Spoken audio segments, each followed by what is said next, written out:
Alléluia. On va acclamer le Seigneur très très fort. Alléluia. On va lancer un cri de joie vers Jésus. Alléluia. Je vous invite à prendre place, à vous asseoir. Et voilà, ne vous occupez pas de ce qui se passe derrière. J'aimerais que nous lisions dans le livre des Hébreux au chapitre 3 et à partir du verset 16. Hébreux chapitre 3 à partir du verset 16. Donc le texte va s'afficher sur l'écran. Alléluia. Hébreux 3 et verset 16. Il nous est parlé du peuple d'Israël qui était dans le désert.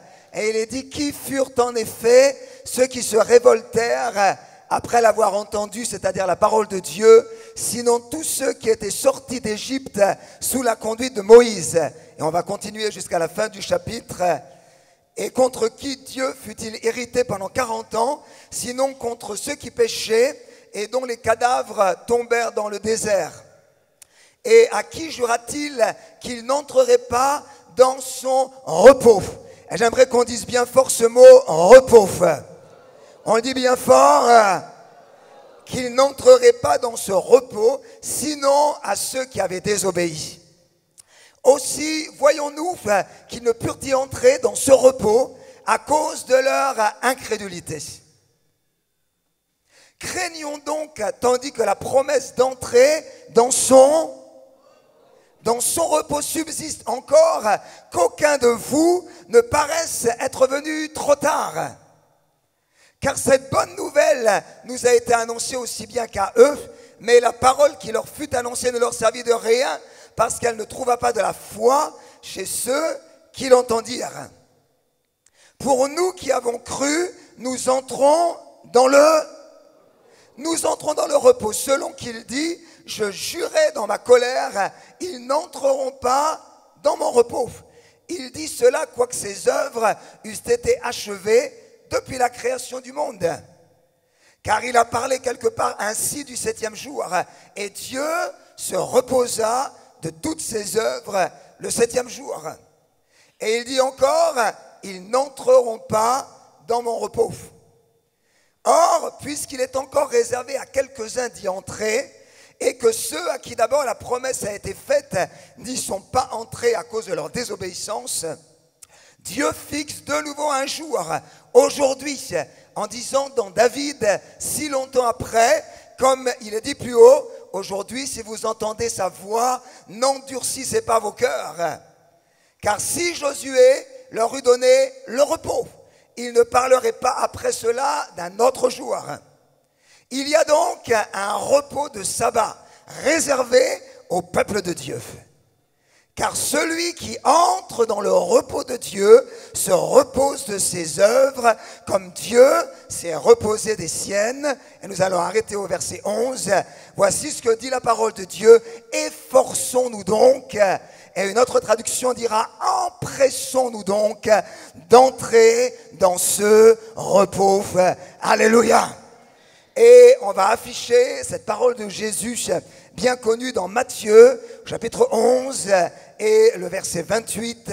Matthieu, chapitre 11 et le verset 28. Nous savons que Jésus a dit, venez à moi, vous tous qui êtes fatigués et chargés, et je vous donnerai du repos. Alléluia. Je vous donnerai du repos. Amen. Alors on va acclamer bien fort la parole de Dieu. Alléluia. Alléluia. Alléluia. Dis à ton voisin, c'est le temps d'entrer dans le repos. Dis à ton voisin, c'est le temps d'entrer dans le repos. Alléluia. C'est un ordre. Alléluia. Il ne s'agit pas d'une proposition, il s'agit d'un ordre de la parole de Dieu. Empressez-vous d'entrer dans le repos. Alléluia. Et ceux qui veulent le repos du Seigneur disent Amen.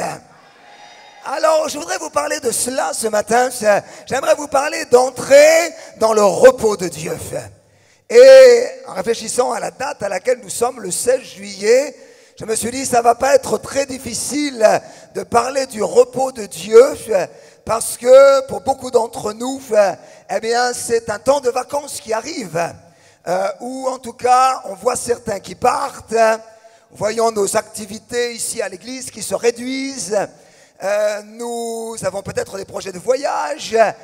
Nous avons le soleil qui est de retour. Et ça, c'est formidable. Peut-être on prépare un départ. Peut-être tu vas aller à la montagne ou au bord de la mer. Tu sens déjà le vent chaud souffler sur toi. Tu penses déjà à t'allonger à l'ombre du parasol. Enfin, tu te vois déjà dans le repos. Et peut-être dans ton cœur, tu te dis, je vais enfin me reposer. Je vais enfin me détendre. Mais simplement, j'aimerais dire ici ceci pour introduire ce message. J'aimerais dire, mon frère, ma sœur, si tu n'entres pas dans le repos de Dieu, si tu n'entres pas dans le repos du Seigneur, tu peux partir au bout du monde. Tu peux trouver les plus belles plages du monde et de France. Tu peux trouver les plus hauts sommets des montagnes. Tu vas partir stressé, tu vas partir angoissé, tu vas partir avec de la peur. Et j'aimerais te dire, si tu n'es pas rentré dans le repos de Dieu, tu vas rentrer avec la même angoisse. Tu vas rentrer avec le même stress. Tu vas rentrer avec les mêmes peurs. Parce que le vrai repos vient de Dieu. Le vrai repos vient du Seigneur. Alléluia. Naturellement, lorsque j'ai commencé à travailler, et donc j'enseignais, j'étais dans ma classe et travail d'enseignant, je sais qu'il y a plusieurs enseignants au milieu de nous, c'est un travail, quoi qu'on en dise, un travail difficile, parfois qui amène du stress et de la fatigue. Et j'attendais vraiment, chaque fois que je voyais les vacances qui approchaient, j'attendais les vacances.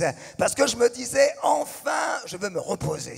Enfin, je veux me reposer. Le long de l'année, j'avais un programme énorme. J'avais le programme de l'école, j'avais les devoirs à corriger, j'avais les leçons à préparer. Plus j'avais le travail de l'église, les services, etc. Et je me disais, enfin, quand je vais arriver en vacances, je vais me reposer. Et arrivé le temps des vacances, je me rendais compte que finalement je me mettais un programme, un emploi du temps qui était pratiquement aussi grand que lorsque je travaillais. Et ce qui a fait dire un jour à ma sœur que j'ai amenée à Rome et avec qui on a visité Rome, nous avons passé 5 jours là-bas et lorsqu'elle est rentrée, elle a dit à toute la famille, surtout ne partez jamais avec Yves en vacances. Parce que nous avions prévu un programme, vous savez, le genre de programme qui sont organisés par les Japonais.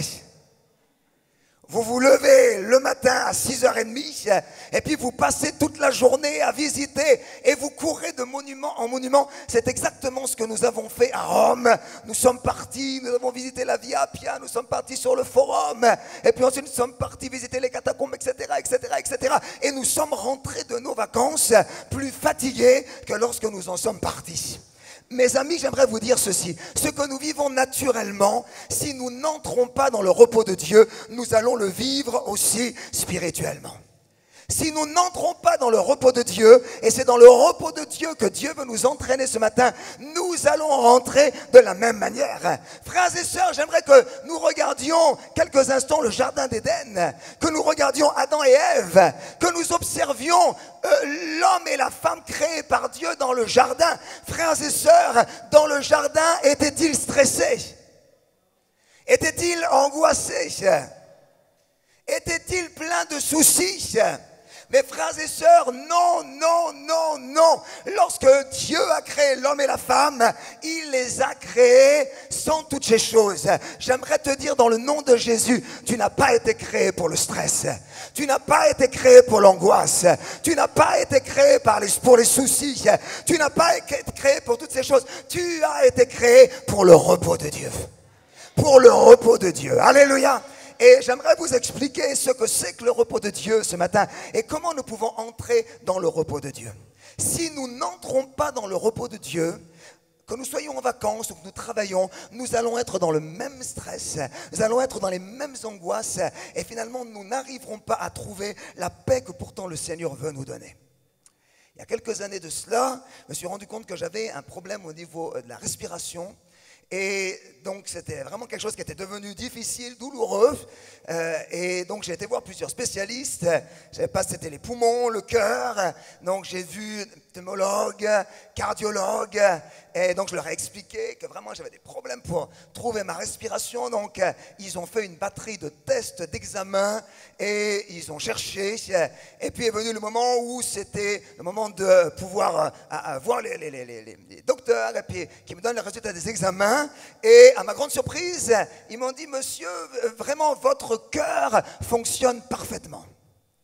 Et puis le pneumologue m'a dit, monsieur, vos poumons fonctionnent parfaitement. Il n'y a aucun problème. Et donc j'étais perplexe parce que je leur disais pourtant j'ai un vrai problème pour respirer. Vraiment j'ai du mal à respirer lorsque je me lève le matin, dans la journée aussi. Et ils m'ont dit les deux, la même chose sans se concerter. Ils m'ont dit, monsieur, c'est parce que vous êtes stressé. Monsieur, c'est parce que vous êtes stressé simplement. Vous avez besoin de trouver du repos. J'ai vécu la même chose avec un problème, avec un psoriasis, une espèce de maladie de peau qui est apparue comme ça. Et des fois ça venait, des fois ça partait. Et donc là c'est pareil, j'étais voir un dermatologue pour savoir de quoi il s'agissait. Là pareil, des examens, qu'est-ce qui se passe, pourquoi cette maladie arrive. Et voici ce que le dermatologue m'a dit à la fin, après avoir parlé, après avoir fait les examens. Il m'a dit, monsieur, c'est parce que vous avez trop de soucis. Et moi qui aime bien la nourriture japonaise, j'ai cru qu'il m'a dit, vous avez trop de sushi. N'est-ce pas? Vous avez mangé trop de sushi. Alors j'ai dit, ah bon, la nourriture japonaise, ça peut nous donner ce genre de... Il m'a dit, non, non, non, monsieur, je ne parle pas de sushi, je parle de soucis.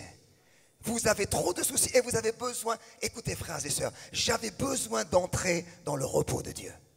J'avais besoin d'entrer dans le repos du Seigneur.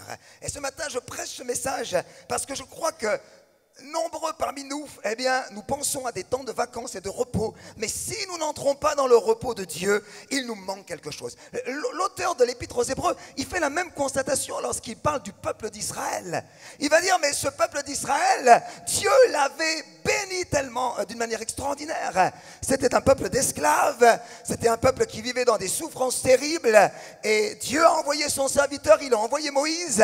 Et le peuple est sorti libre d'Égypte. Alléluia! Mon frère, ma soeur, as-tu été libéré de l'Égypte? As-tu été libéré de l'Égypte? C'est le Seigneur qui l'a fait. Alléluia! Ils ont vécu des choses extraordinaires. C'est un peuple qui a vécu des miracles dans le désert. Jour après jour, Dieu a pourvu à ses besoins. Ils ont été sauvés de la main de Pharaon d'une manière glorieuse. Pharaon poursuivait le peuple avec toutes ses armées. Et Dieu a donné une grande délivrance. Mais mes amis, lorsque nous regardons ce peuple, malgré tout, est-ce que nous trouvons un peuple qui est dans le repos? Non, pas du tout. C'est un peuple libre, mais c'est un peuple toujours stressé. C'est un peuple sauvé, mais c'est un peuple toujours stressé. C'est un peuple même qui vit des miracles avec Dieu journellement, qui voit la manne, qui voit le rocher s'ouvrir, l'eau descendre. Et pourtant, c'est un peuple continuellement angoissé et stressé. Frères et sœurs, ce n'est pas le plan de Dieu pour notre vie. Ce n'est pas le plan de Dieu pour ta vie. Dieu a préparé un repos pour toi. Vous savez, quand on regarde, je me suis penché sur ce thème dans la parole de Dieu. Lorsqu'on regarde ce thème du repos, on va s'apercevoir que dès le départ, Dieu avait voulu montrer à son peuple qu'il y avait un repos qui venait de lui. Et c'est pour ça que quand le peuple est sorti d'Égypte, Dieu avait dit au peuple, c'était un des 10 commandements, vous allez réserver une journée dans la semaine. Cette journée, vous allez l'appeler le jour du sabbat. Et il leur a dit, ce jour du sabbat, vous ne ferez rien. C'est un jour où vous allez vous reposer de toutes les œuvres de la semaine. Vous aurez 6 jours pour faire vos affaires. Vous aurez 6 jours pour travailler. Vous aurez 6 jours pour vous occuper de toutes vos affaires. Mais le 7e jour, ce sera le jour du sabbat. Ce sera le jour du repos. Alors, Bien sûr, les hommes religieux, après les gens orthodoxes, ils en ont fait des lois. Et même quand Jésus est venu, il a dit, mais c'est pas comme ça. Le sabbat a été fait pour l'homme, non l'homme pour le sabbat. C'est-à-dire le sabbat était juste un signe pour montrer au peuple que Dieu voulait l'amener dans une vie de repos. Que Dieu avait un repos pour son peuple. Alléluia! Et quand Jésus est venu, il est venu avec le même message. Nous l'avons lu tout à l'heure. Venez à moi, vous qui êtes fatigués et chargés. Es-tu fatigué ce matin? Es-tu chargé ce matin? Est-ce qu'il y a des soucis sur tes épaules, du stress? J'aimerais te dire, il y a du repos auprès du Seigneur. Et Jésus a dit, je vous donnerai du repos. Alléluia. Alléluia. Alors c'est de ça que je voudrais parler ce matin. Et j'ai réfléchi comment je pouvais illustrer cela. Et le Seigneur m'a donné simplement une illustration qui se trouve dans la parole de Dieu. Et nous allons la voir. Il m'a dit, si nous voulons entrer dans le repos, il faut apprendre à nous asseoir. Alors, je ne sais pas s'il y a une chaise. Oui, si, il y a une chaise. Je vais prendre la chaise du pianiste pendant quelques instants. Il faut apprendre à nous asseoir. Alléluia. Alléluia. Alors là, certains risquent de ne plus me voir. Dans nos églises, nous prêchons beaucoup sur le fait de se lever. Et c'est bon de se lever. Alléluia. Notre frère Antoine nous a encouragés à nous lever contre les puissances des ténèbres, à nous lever contre les démons, et nous avons à le faire. Alléluia. Merci pour votre enthousiasme. Nous avons à le faire. Nous parlons beaucoup de nous lever contre la maladie. Alléluia. Et ici au CRC, nous levons contre la maladie, quelle qu'elle soit. Qu'elle est pour non-cancer, qu'elle est pour non-diabète, qu'elle est pour non... Peu importe. Nous levons contre la maladie. Alléluia. Nous levons aussi pour servir le Seigneur. Nous levons comme le boiteux à qui Pierre et Jean avaient dit, lève-toi et marche. Nous levons pour recevoir la guérison. Alléluia. C'est formidable. Alléluia. Dans nos églises, nous parlons aussi beaucoup de marcher. Alléluia. Nous parlons de marcher par la foi. Est-ce que vous marchez par la foi? Nous parlons de marcher dans l'esprit. Alléluia. Nous parlons de se lever. Nous parlons de marcher. Et même, nous parlons de courir. Alléluia. Nous parlons de courir pour Jésus. Nous disons que nous courons avec persévérance dans la carrière qui nous est ouverte. Et moi, je veux te dire, si tu es un enfant de Dieu, Dieu t'appelle à courir. Et tu vas même courir sans te lasser. Tu vas courir sans te fatiguer. Parce que c'est le Seigneur qui va être ta force. Alléluia. Se lever, marcher, courir. Alléluia. Pourriez-vous vous lever un instant? Pourriez-vous juste un instant vous lever? Alléluia. Alléluia, nous nous levons, nous marchons, nous courons, alléluia. Mais je crois que si parfois toutes ces choses-là n'amènent pas le résultat et la bénédiction qu'elles doivent avoir, c'est parce que nous n'avons pas appris déjà à nous asseoir. À nous asseoir. Et c'est pour ça que j'aimerais que tu dises maintenant à ton voisin, s'il te plaît, assieds-toi un peu. Assieds-toi un petit peu. Assieds-toi un peu. Et vous allez le faire. Alléluia. Et vous allez le faire. Assieds-toi un petit peu. Tu veux entrer dans le repos de Dieu, mon frère, ma soeur, assieds-toi un peu. Je crois qu'il faut faire les choses dans l'ordre. Et parfois, nous ne faisons pas les choses dans l'ordre. J'ai la grâce, je suis béni d'avoir des neveux et des nièces. Et évidemment, je les vois évoluer. Je les ai vus bébés et puis je les vois grandir. Mais c'est clair qu'un bébé ne commence pas par courir. Non. Les mamans ici le savent. Ils ne commencent même pas par marcher. Mais en général, la première chose qu'un enfant fait, commence déjà à ramper un peu, mais ensuite il va essayer de s'asseoir. Il va essayer d'abord de s'asseoir. Et je crois que parfois, peut-être, nous négligeons cela et nous nous lançons directement, nous nous levons. Nous marchons, nous courons, et puis nous disons, je ne comprends pas, je suis fatigué, je ne comprends pas, je suis stressé, je ne comprends pas, les choses n'avancent pas. Mon frère, ma soeur, il faut faire les choses dans l'ordre. Tu es un enfant de Dieu, il aurait déjà fallu apprendre à t'asseoir. Alléluia. Il aurait déjà fallu apprendre à vivre dans le repos du Seigneur. Alléluia. Je dirais, c'est un petit peu comme quelqu'un qui n'a jamais fait de sport, vous savez, et qui essaye de se lancer immédiatement à faire un grand marathon. ça ne marchera pas. Il faut faire les choses dans l'ordre. Hier, j'étais avec le frère Kingsley, qui conduit le fitness ici à l'église. Il me disait son désir de pouvoir, dans l'avenir, peut-être créer des petites vidéos de fitness sur YouTube que nous allons pouvoir suivre pour notre bonne santé physique. Alléluia. Êtes-vous d'accord? Mais pendant qu'on parlait ensemble, je repensais, quand j'ai recommencé à faire du sport il y a quelques années, j'étais vraiment au point zéro. Et il m'est arrivé de regarder comme ça de ces petites vidéos qui existent sur Internet. Et on te dit de faire des choses du premier coup. Ben, tu te dis comment je vais arriver à faire ça? Ça fait des années que tu n'as pas fait une seule pompe. Et puis le gars derrière l'écran, il te dit tu vas en faire 50, tu t'arrêtes 2 minutes, tu en fais 40, tu t'arrêtes 2 minutes, tu en fais 30, tu t'arrêtes 2 minutes, tu en fais 20, tu t'arrêtes 2 minutes, tu en fais 10, tu t'arrêtes 2 minutes, et comme ça en 15 minutes tu auras fait 150 pompes. Je vous invite à essayer. Et si vous n'avez jamais fait de sport depuis longtemps, vous allez vous retrouver comme moi, je ne vais pas vous faire la démonstration. Mais au bout d'une ou deux pompes, vous allez vous retrouver par terre en disant « Je crois que ça ne va pas marcher. » Parce que nous avons besoin de faire les choses dans l'ordre. Nous avons besoin de faire les choses dans l'ordre. D'abord, le Seigneur nous sauve, il faut apprendre à nous asseoir. Et quand nous sommes assis dans le repos de Dieu, nous pouvons nous lever sur les ordres de Dieu. Et ensuite, nous pouvons marcher et nous pouvons courir. Alléluia. Frères et sœurs, si nous n'avons pas à vivre dans le repos de Dieu, nous allons nous engager dans des choses qui vont nous épuiser. Et le but du Seigneur n'est pas de nous épuiser. Le Seigneur désire que nous puissions courir sans nous fatiguer. Que nous puissions marcher sans être épuisés et accablés. Alléluia. Frères et sœurs, est-ce que le pasteur Jacques vous paraît épuisé? Écoutez, je n'ai pas du tout l'impression. Pourtant, savez-vous qu'il a plus de 70 ans?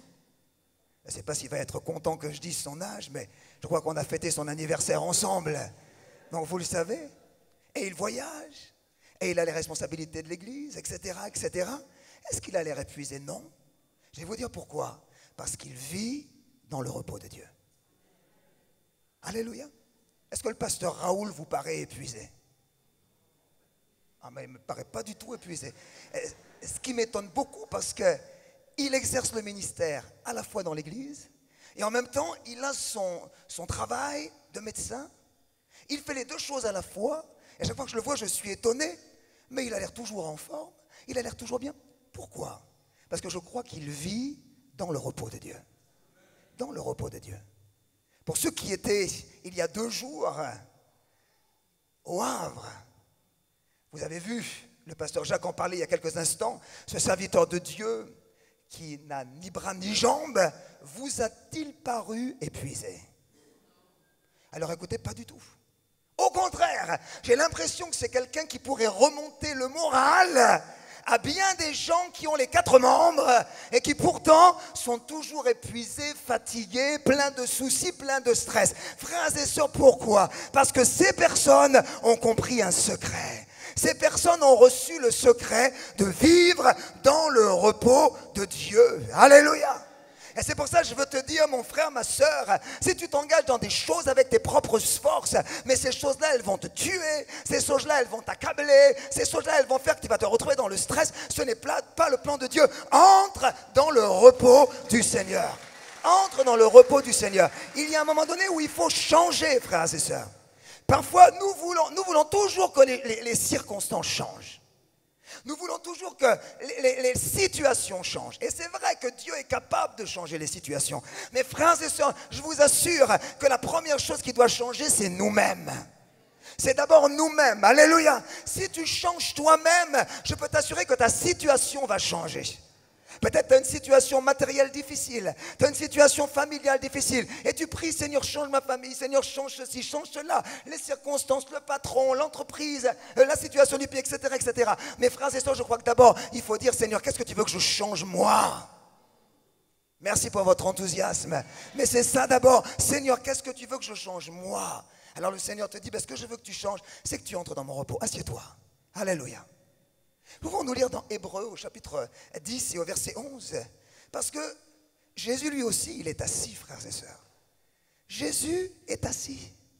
Hébreux chapitre 10 et le verset 11, voici ce qu'il est dit. Et tandis que tout sacrificateur fait chaque jour le service et offre souvent les mêmes sacrifices qui ne peuvent jamais ôter les péchés. Le verset 12, lui, après avoir offert un seul sacrifice pour les péchés, il s'est levé pour toujours. Il a marché pour toujours. Il a couru pour toujours. Il s'est assis pour toujours à la droite de Dieu. Alléluia. Qu'est-ce que fait Jésus quand il arrive dans le ciel? Il vient d'offrir sa vie. Il est passé par la mort et la résurrection. Et maintenant, il vient apporter son sang pour nos péchés, pour tes péchés, pour mes fautes, pour nos fautes. Et maintenant, la Bible dit, ce qu'il va faire, il va s'asseoir. Alléluia. La position de Jésus dans le ciel, il est assis.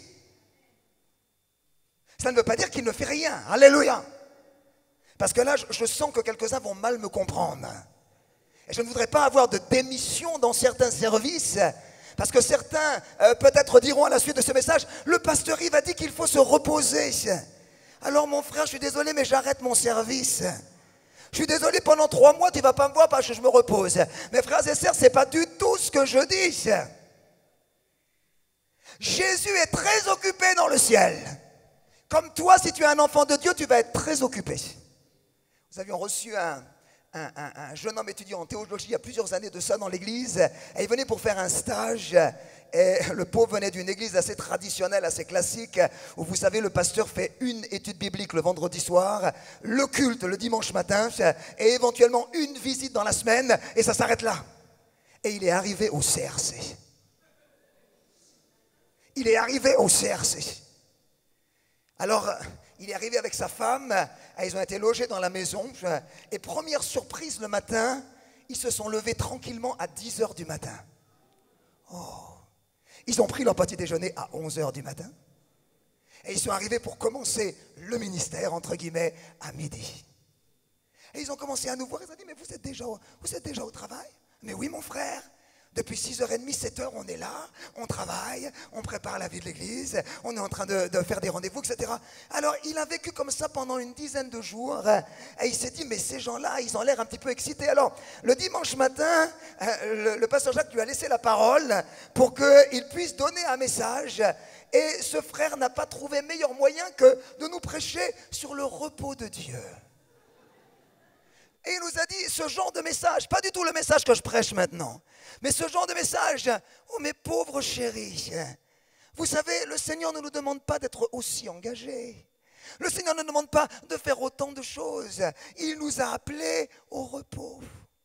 Il nous a appelés au repos. Alors il voulait dire par là, écoutez, calmez-vous un petit peu, restez tranquille, et vous avez besoin de repos. Alors, il ne savait pas que dans l'église, il y avait une femme de pasteur qui s'appelle Daisy. Et je peux vous dire qu'après le culte, la sœur Daisy a été gentiment lui remonter les bretelles en lui disant, nous sommes d'accord avec le repos de Dieu, mais le repos de Dieu, ce n'est pas rien faire. Le repos de Dieu, au contraire, c'est accomplir la volonté de Dieu, non par nos propres forces, mais avec les forces du Seigneur. Alléluia. Donc Jésus est dans le ciel, il ne fait pas rien. Non, Jésus est dans le ciel et c'est lui qui commande à toute la création. Il est assis dans le ciel et il commande au monde entier. Alléluia. Il est assis dans le ciel et il s'occupe de ce que chaque homme, chaque femme sur cette terre est le souffle de vie. Il est assis dans le ciel et il veille sur chacun des 7 milliards de personnes qui peuplent la terre. Il est assis dans le ciel et il travaille, il travaille, il travaille. Et il ne dit pas, oh là là, papa, père, comment je vais m'en sortir? Oh, c'est tellement stressant de s'occuper de ces 7 milliards de personnes. Seigneur, c'est tellement difficile. Seigneur, c'est épuisant. Je pense à Pierre qui a ce problème avec sa femme. Comment est-ce qu'il va le résoudre? Et je pense à Augustine qui a ce cancer. Comment elle va être guérie? Et je pense au CRC. Comment faire pour leur répondre? Papa, qu'est-ce qu'on va faire? Père, non, non, non, non, non, non, non. Non. Jésus est assis dans le repos de Dieu. Il travaille, alléluia, il fait l'œuvre de Dieu, mais il est dans le repos du Père. Il est dans le repos du Père. Il est dans le repos du Père. Alléluia. Je vous dis que certains devraient s'asseoir ce matin Donnez des vacances à vos émotions. Donnez des vacances à vos pensées. Donnez des vacances à votre âme. Écoutez, il y a des choses que Dieu seul peut changer, donc arrêtez de vous tracasser la tête avec ça. Entrez dans le repos de Dieu. Est-ce que tu sais qu'il n'y a que Dieu qui peut changer ton mari? Pourquoi tu te stresses avec ça? Il n'y a que Dieu qui peut le faire. Entre dans le repos du Seigneur. Est-ce que tu ne sais pas qu'il n'y a que Dieu qui peut changer tes enfants? Pourquoi tu te stresses avec ça? Pourquoi tu te fatigues avec ça? Entre dans le repos de Dieu. Est-ce que tu sais qu'il n'y a que Dieu qui peut t'ouvrir la porte pour un travail? Il n'y a que Dieu qui peut te donner l'université que tu attends peut-être. Il n'y a que Dieu qui peut le faire. Pourquoi tu te stresses avec ça? Entre dans le repos du Seigneur. Entre dans le repos du Seigneur. Entre dans le repos du Seigneur. Alléluia. Et s'il y a des petits démons pendant ces vacances qui s'approchent de toi et qui te disent « Ah, tu vas faire quoi avec ton mari? Et ah, tu vas faire quoi avec ton fils? Et ah, t'as vu, tu vas faire quoi avec cette maladie? Ah, tu vas faire quoi ?» Dis-lui « Moi, je ne vais rien faire. Je suis dans le repos du Seigneur. Laissez-moi tranquille. Je fais confiance à mon Dieu. » Alléluia.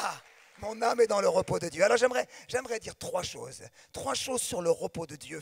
Et comment entrer dans le repos de Dieu en prenant toujours cette image de s'asseoir. D'abord, écoutez bien, j'aimerais dire la position de s'asseoir, c'est une position de foi. C'est une position de confiance. Lorsque nous marchons ou lorsque nous courons, tout le poids de notre corps, il repose sur nos deux jambes. C'est pour ça que parfois c'est fatigant. Parce que tout le poids du corps, les 50 kilos, les 60, les 70, pour certains les 80, 90, il ne faut pas aller trop loin quand même. Mais parfois c'est lourd. Et c'est pour ça que parfois, lorsqu'on va chez le médecin, on va dans des rendez-vous, il y a des salles d'attente où on a mis des sièges parce qu'ils savent que nous avons besoin de nous relaxer.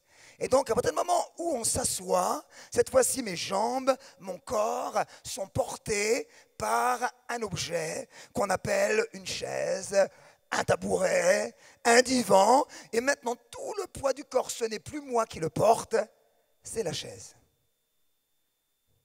Et quand elle porte certains d'entre nous, pauvre chaise. Mais c'est la chaise. C'est cet objet maintenant qui me porte. Moi, je n'ai plus d'effort à faire. Je suis porté. Je suis porté. J'ai confiance que cette chaise, elle est suffisamment solide pour me porter. Je ne vais pas tomber, mais je me suis assis dans la foi. Frères et sœurs, si nous voulons entrer dans le repos de Dieu, il nous faut être des hommes et des femmes qui avancent avec confiance, qui avancent avec foi. Nous l'avons lu dans le livre des Hébreux, ce qui a empêché le peuple de Dieu d'entrer dans le repos que le Seigneur avait pour lui, c'est l'incrédulité. Ils ont refusé, ils n'ont pas pu croire que Dieu allait les mener dans le pays que Dieu avait préparé pour eux. Mes amis, la position assise, c'est une position de foi. C'est pour ça que dans le livre des Éphésiens, il est dit ceci des chrétiens, de ceux qui ont donné leur vie à Jésus. Il est dit, nous sommes assis dans les lieux célestes. Nous sommes assis dans les lieux célestes. Alléluia. Frères et sœurs, dans le ciel, nous ne sommes pas debout. Nous sommes assis dans les lieux célestes. Ça veut dire que tu peux être en train de t'occuper de tes enfants, mais dans le lieu céleste, tu es assis dans le repos de Dieu. Tu peux être en train de faire ton ménage, mais en réalité, spirituellement, tu es assis dans les lieux célestes. Tu peux être à ton bureau, tu peux être en train de travailler, tu peux être dans la maison de Dieu en train de servir. Mais je veux te dire, en réalité, maintenant, tu es assis dans les lieux célestes avec le Seigneur. Alléluia! Et c'est pour ça que quand tu es assis avec Jésus dans les lieux célestes, alors tu n'as plus peur, tu as de la foi, tu crois, parce que maintenant tu es assis au-dessus de toutes les choses qui sont en bas. Tu es assis au-dessus du cancer. Alléluia. Je vous dis la vérité, tu es assis au-dessus du cancer. Beaucoup de gens ont peur de cette maladie. Ils disent, papa a eu le cancer, maman a eu le cancer. Est-ce que moi, je ne vais pas mourir? Mais en Jésus, ce n'est pas comme ça. En Jésus, tu es assis au-dessus du cancer. Tu es assis au-dessus de la dépression. Alléluia. Peut-être quelqu'un est-il découragé ce matin. Peut-être quelqu'un est-il même accablé. Peut-être même sur le point de dire, mais je vais en finir. J'aimerais te dire, non, mon frère, ma soeur. Spirituellement, tu es assis au-dessus de ça. Au-dessus de la dépression. Au-dessus de l'échec. Au-dessus de toutes les difficultés qui sont là dans ta vie. Alléluia. Tu es assis avec Christ. Alléluia. Et je te dirais même que parce que tu es assis, tu peux rire. Alléluia. Tu peux rire. Alléluia. Il est dit de notre Dieu dans le livre des Psaumes au chapitre 2 et le verset 4, il est assis dans le ciel. Et savez-vous ce qu'il fait? Notre Dieu qui est assis dans le ciel, il pleure, il murmure, il se plaint, il dit que tout va mal. Non, non, non. Le Dieu qui est assis dans le ciel, il rit de ses ennemis.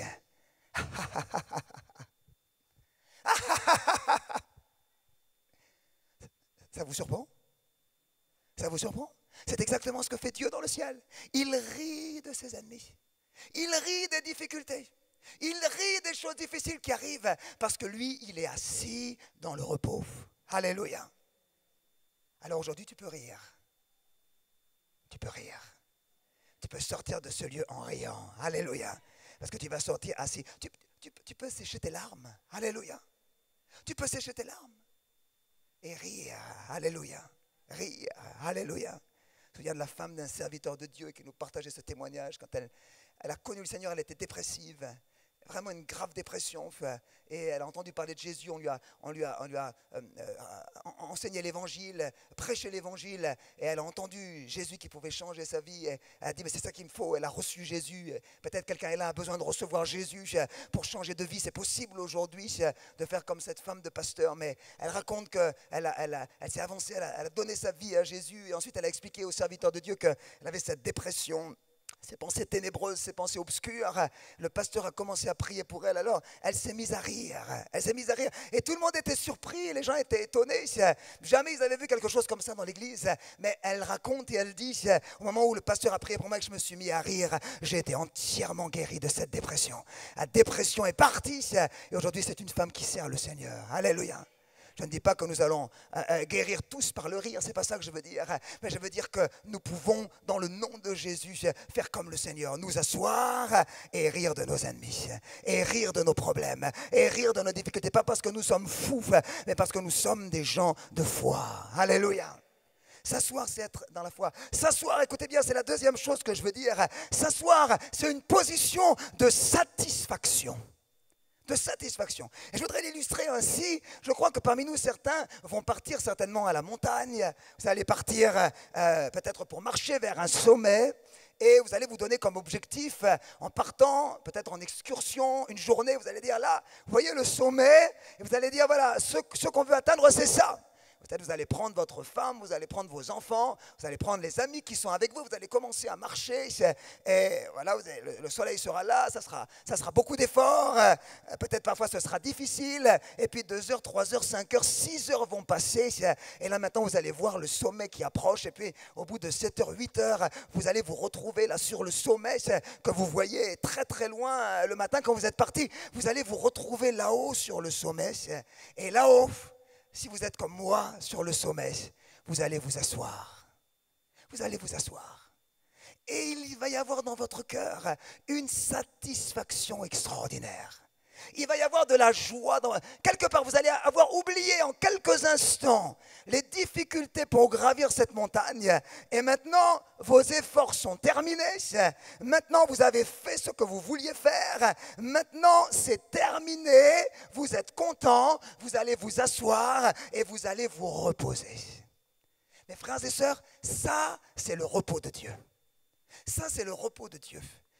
Quand le Seigneur a tout créé, rappelez-vous, pendant 6 jours, il a travaillé. Pendant 6 jours, il a créé toute cette merveilleuse création que nous voyons autour de nous. Et il a dit, au bout du 6e jour, c'était le 7e, il a regardé tout ce qu'il a fait et il a été satisfait. Il a été satisfait. Il a dit, mais tout ce qui a été créé là, c'est formidable. Quelque part, il n'y a plus rien à toucher. Il n'y a plus rien à améliorer. L'œuvre que j'ai faite, elle est parfaite. Il dira même, elle est très bonne. Et c'est à ce moment-là que le Seigneur va se reposer, satisfait de l'œuvre qu'il a accomplie. Parce que tout est fini, parce que tout est fait, parce que la création est terminée.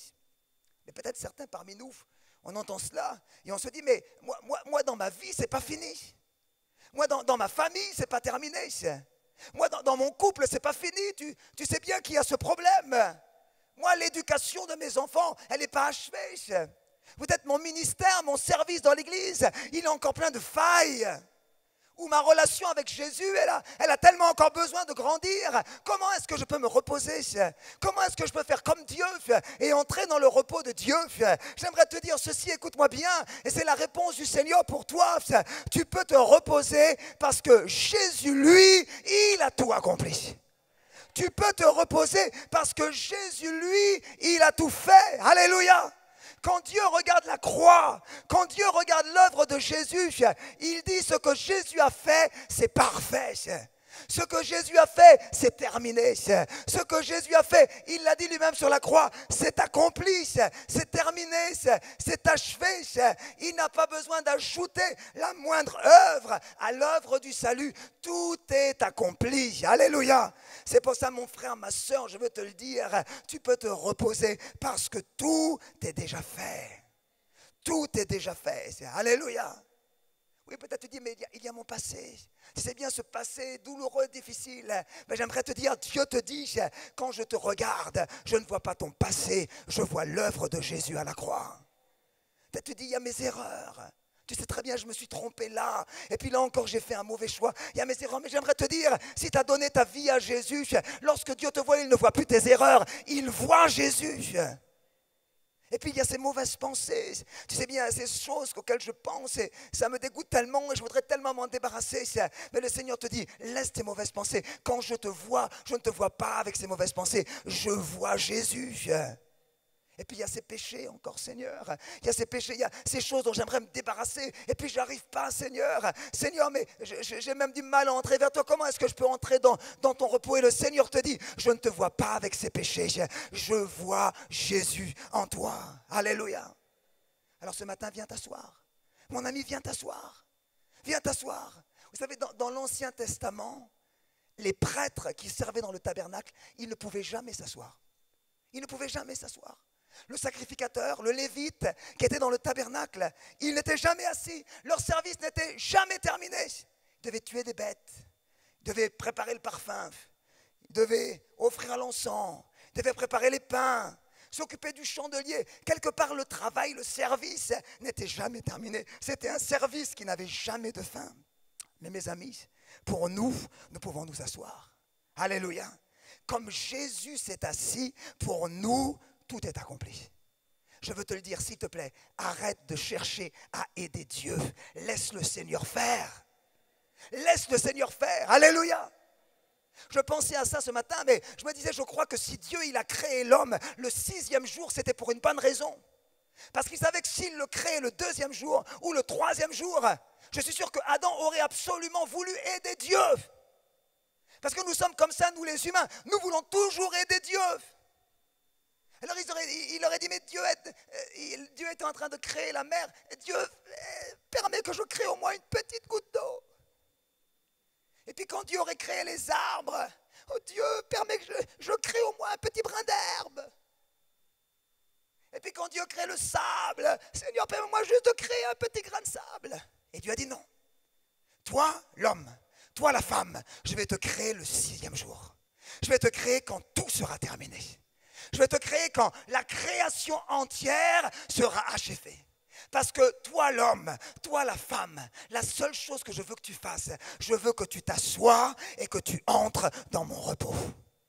Je veux que tu t'assoies et que tu entres dans mon repos. Alléluia. Alléluia.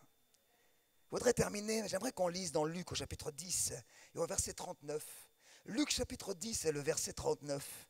Luc 10, 39. Il parlait d'une femme qui elle aussi s'était assise. Luc 10, verset 39. Voici une femme nommée Marie. La Bible dit, elle s'est elle aussi assise. Tiens. Elle aussi, elle s'est assise au pied du Seigneur. Et il est dit, elle écoutait la parole. Elle écoutait la parole.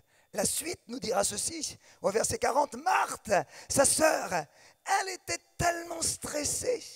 Or, je peux vous dire que ce jour-là, elle ne vivait pas du tout dans le repos de Dieu. Elle était occupée à divers soins domestiques. Elle survint.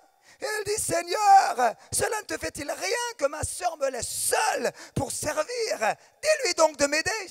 Elle s'est assise. Il faut qu'elle se lève. Il faut qu'elle marche. Il faut qu'elle court pour m'aider. Et le Seigneur lui répondit, Marthe, Marthe, toi tu es en train de t'inquiéter. Comme certains ici, vous êtes en train de vous inquiéter, vous êtes stressés, vous êtes angoissés. Tu t'inquiètes et tu t'agites pour beaucoup de choses. Mais la suite dira ceci, à propos de Marie. Une seule chose est nécessaire. Marie qui s'est assise a choisi la bonne part qui ne lui sera point ôtée. Et c'est la dernière chose que je veux dire. Je veux dire que le fait de s'asseoir, en général quand on s'assoit parce qu'on va parler avec quelqu'un. On s'assoit parce qu'on va échanger avec quelqu'un. Il m'est arrivé une fois de visiter une famille il y a longtemps et il y avait un papa qui n'était pas converti, qui n'était pas au Seigneur. Et pendant le temps de la visite, il ne m'a pas invité à m'asseoir. Et donc j'ai compris, parce qu'il ne m'avait pas invité à m'asseoir, que vraiment il souhaitait que ce rendez-vous dure le plus courtement possible. Il ne voulait pas que le pasteur vienne dans la maison. Il ne l'a pas invité à s'asseoir parce qu'il ne voulait pas parler avec lui. Il ne voulait pas échanger avec lui. Restez debout, parlez, faites votre prière et partez. Mais nous ne voulons pas échanger avec vous. Et mes amis, lorsque par contre je vais dans une maison et qu'on m'invite à m'asseoir, et qu'on me dit prenez un siège, asseyez-vous, prenez le fauteuil, prenez le divan, mettez-vous à l'aise. Je sais que ceux qui m'ont invité veulent parler avec moi.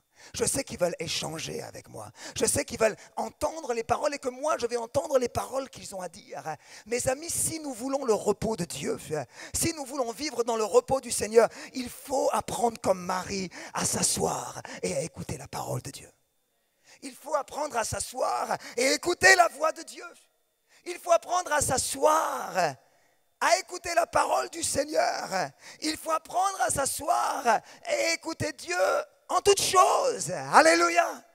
Moi, j'aime cette expression « toutes choses » parce que dans Romains au chapitre 8, elle revient 3 fois. Il est dit que toute chose concourt au bien de ceux qui aiment Dieu. Toute chose concourt au bien de ceux qui aiment Dieu. Lorsque tu es assis, que tu es dans la présence de Dieu, alors le Seigneur commence à te parler et il te dit, tu sais, tu es peut-être stressé, tu es peut-être angoissé, tu n'as pas de repos, mais j'aimerais te dire, toute chose qui t'arrive concourt à ton bien. Ça veut dire, les accidents que tu as eus, ça va concourir à ton bien.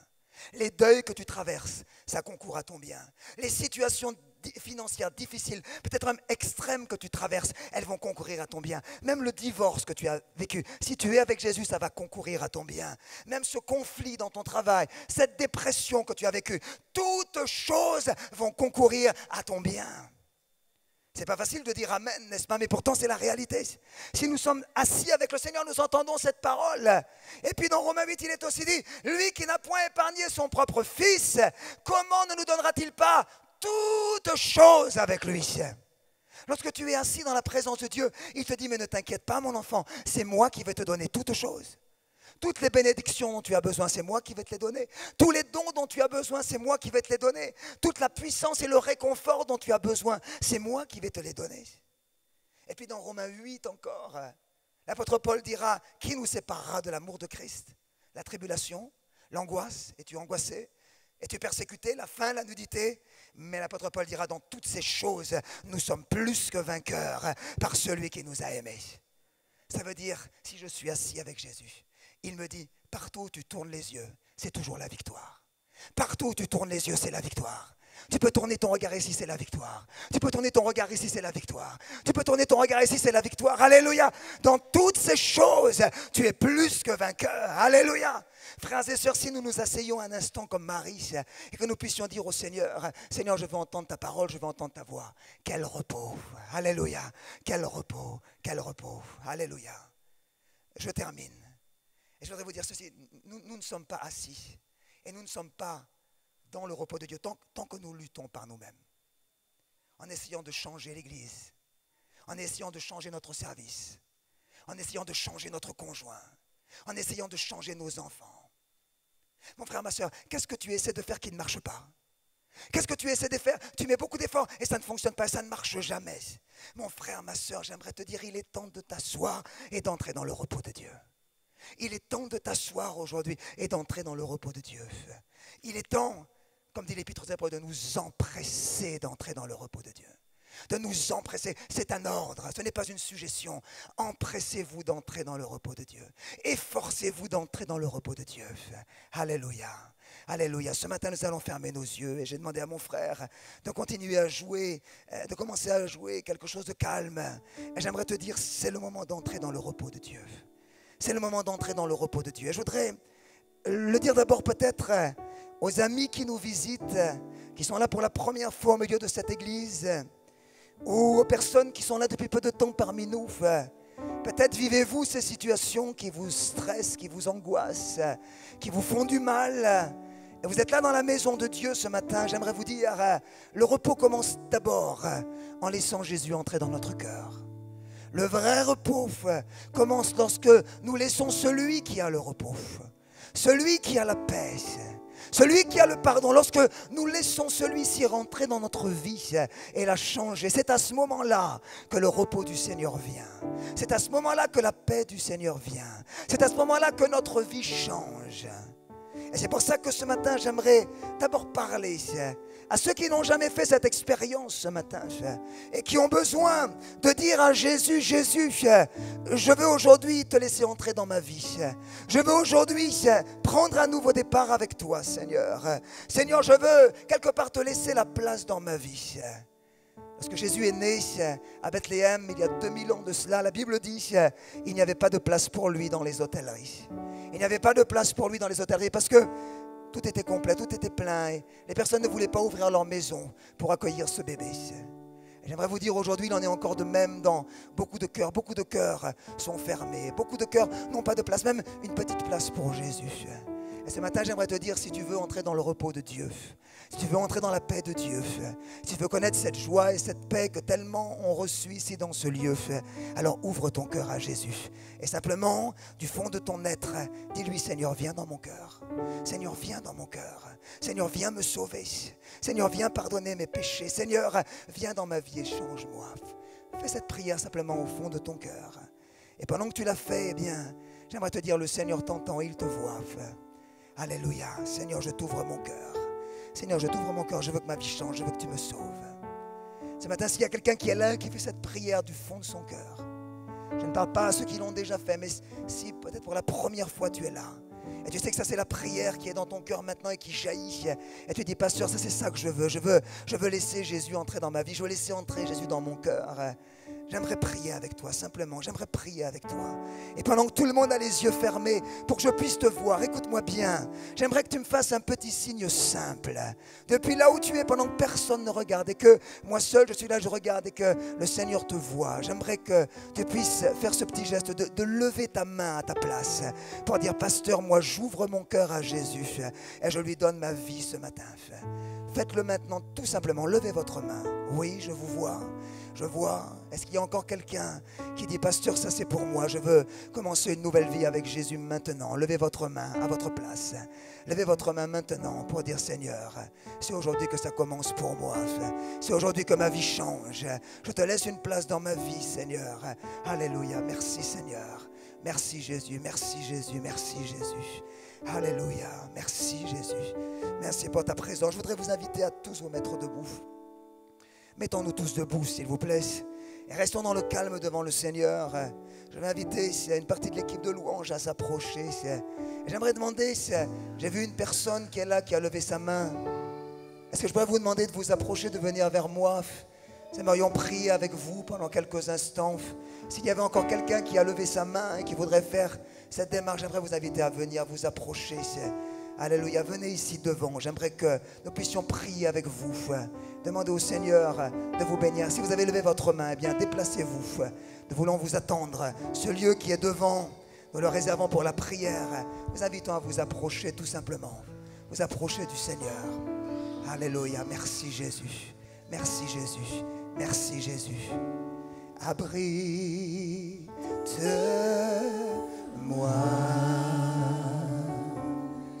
sous tes ailes. Couvre-moi sous ta main puissante. Sous ta main puissante. Abrite-moi. Abrite-moi.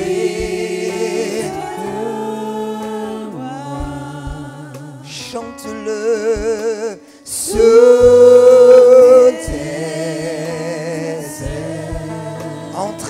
sa présence et chanter. Couvre-moi sous ta main puissante. Sous ta main puissante. Même si les océans se déchaînent, oui, je les traverserai avec toi.